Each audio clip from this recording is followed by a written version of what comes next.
There is a number that keeps almost everyone chained to a full-time desk until 65, sometimes later. It is the number you have been told you need to retire early. $2 million, $3 million, some vast sum that feels so far away you stop even imagining it.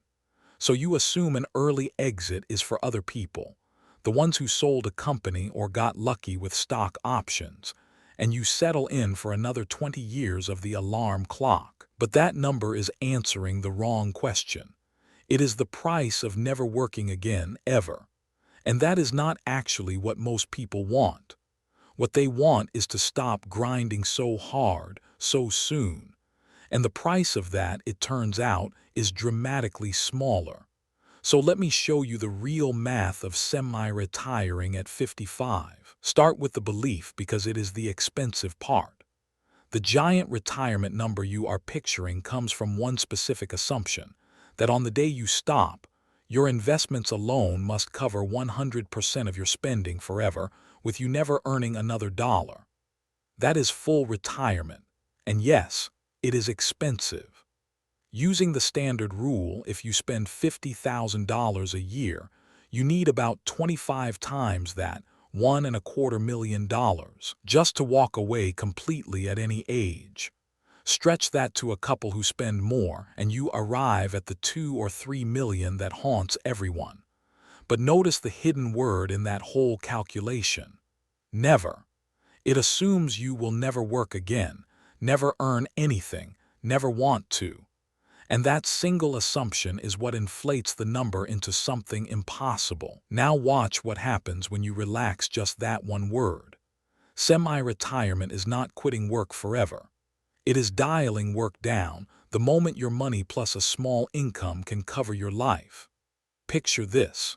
You still spend $50,000 a year, but instead of needing your portfolio to produce all of it, you take a relaxed part-time job, a passion you were always curious about, 20 hours a week, and it brings in $20,000 a year. Now your investments only have to cover the gap, $30,000. Run that through the same rule, 30,000 times 25, and the number you need drops to about $750,000. You just cut the requirement nearly in half by working a little, instead of not at all. And it gets better because there is a second word hiding in the original calculation. Forever. When you semi-retire at 55, you are not actually funding 40-plus years of pure withdrawals. You are building a bridge across roughly 12 years to the moment your other income sources switch on. At 65, Medicare begins, which solves the health insurance problem that scares so many people out of leaving early. And around 67, Social Security arrives, replacing a real chunk of your spending for the rest of your life. So your portfolio is not carrying you alone forever. It mostly has to carry you across that one bridge, and then it gets reinforcements. That changes everything about how big it has to be. So let us put the real picture together, because it looks nothing like the scary number. To semi-retire at 55, spending $50,000 a year, with a modest $20,000 part-time income bridging you towards Social Security and Medicare, you are looking at something in the neighborhood of $750,000 invested. Not 3 million, not 2, around $750,000, and a willingness to keep one foot in work you actually do not mind. For a lot of people who have been steadily investing since their 30s, that number is not a fantasy. It is a few years away or already quietly within reach, and nobody ever told them. So here is a question I would love for you to answer in the comments. If semi-retiring just meant trading your stressful full-time job for 20 hours a week of something you actually enjoy, at 55 instead of 67, what would that part-time thing even be for you? Be specific. Because the version of this that works is never about doing nothing. It is about doing less of what drains you and more of what does not. Now let me show you the move that makes this reachable even if you are starting to panic that you are behind, because it is the most underused idea in all of personal finance. It is called coasting. Here is the principle. Because of compounding, a sum invested early can grow into your entire retirement number all by itself, without you adding another cent, if you simply leave it alone for enough years. Run the math. About $138,000 invested at age 40, earning a normal 7%, grows to roughly $750,000 by 65, with zero additional contributions. You read that right. If a 40-year-old has $140,000 invested and never saves another dollar for retirement, compounding alone carries them to a $750,000 portfolio. Sit with what that unlocks.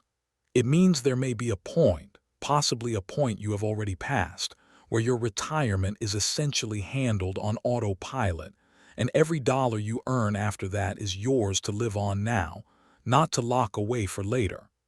You do not have to keep saving aggressively until 65. You have to save aggressively until you hit your coasting number, and then you are free to downshift, work less, take the lighter job, start the thing, because the future is already funded in the background by the money you set aside early. Most people blow right past their coast point without ever realizing they crossed it, and keep grinding out of a fear that was already solved. Let me make this real with two people, same age, same salary, because the contrast is the whole lesson. Both are 45, both have about $200,000 invested. The first one believes the scary number. He thinks he needs $3 million to retire, so he keeps his head down, grinds full-time, saves every spare dollar, and tells himself he will finally relax at 67 if his body and his patience last that long. The second one runs the actual math. She realizes her $200,000, left completely alone at a normal return, will quietly grow past $700,000 by the time she is 65, entirely on its own. So at 55, she stops saving for retirement altogether because it is already handled, and she drops to a 3-day work week doing something lighter that covers her current bills. Same money at 45, but she buys back 12 of her best years, and he does not, and the difference between them was never income. It was which number they believed, and notice the quiet magic in her version. She did not need a windfall or a raise. She needed to understand that the money she already had was secretly enough, as long as she let it compound and stopped demanding that it also fund a life of never working again. The grind past the coast point is almost always fear doing math that the calculator already disagrees with. This is the same principle this whole channel keeps coming back to, just pointed at time instead of objects. You do not need to own total freedom outright, which is what full retirement is, to start spending freedom now. You can access it in pieces. A part-time semi-retirement is renting your freedom early, a fraction of the price of buying it all at once at the very end, when you finally have the giant number but a lot less of your good years left to enjoy it. The wealthy and the genuinely free figured this out. They stopped treating retirement as a single far-off cliff you leap off at 65, and started treating it as a dial they could begin turning down much, much sooner. And the principle scales beyond retirement into how you think about your whole working life. We are taught that work is all or nothing, full speed until a finish line, then a sudden stop. But almost nobody actually wants the sudden stop, and almost nobody can afford the giant number it requires. The far more human and far cheaper path is the gradual one. Earn and save hard while you are young, and it compounds the most. Hit your coasting point, then spend the rest of your life slowly turning the dial down, trading money you no longer desperately need for time you can never get back. That is not a worse retirement. For most people, it is a far better one, and it starts a decade or two earlier than the cliff. So look again at that intimidating number, the 2 or 3 million you were told you needed. It was the price of a specific, rigid dream, never working again, starting at 65, funded entirely alone. But that was never really the dream. The dream was waking up on a Tuesday at 55 with your time mostly your own, doing a little work you actually like, no longer afraid of the bills, with a portfolio quietly compounding in the background and social security on the horizon. And that dream has a price tag a lot closer to $750,000 and a part-time job than to the 3 million you were quietly told you would never reach. The giant number was never really the dream. The freedom, the time, the slow Tuesday at 55 instead of 67, that was the dream. And it costs far less than the price of never working again, because you were never actually trying to never work again. You were trying to stop grinding. The only thing standing between most people and a much earlier, much gentler exit was the belief that the only door out was the most expensive one. You never did. And now you know the math. If this changed how you think about one expensive thing you have been telling yourself you can't have, there are a lot more of these, the real math behind the life you actually want. Subscribe, and let's keep decoding it together.